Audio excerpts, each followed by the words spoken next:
Welcome to Dots and Squiggles, practical help with punctuation. In this video, we'll look at bullet points. Whilst not a punctuation mark themselves, there are very specific rules for punctuating them. Where the introductory line leads into a simple list, under one line each, no pausing punctuation, nothing is needed after the colon.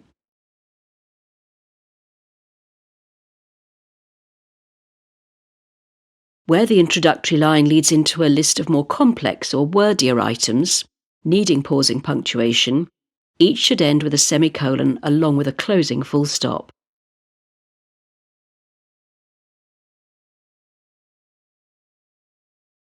Where the introductory line is more like a heading and does not read into each item, treat each as a separate sentence with a capital letter and a full stop.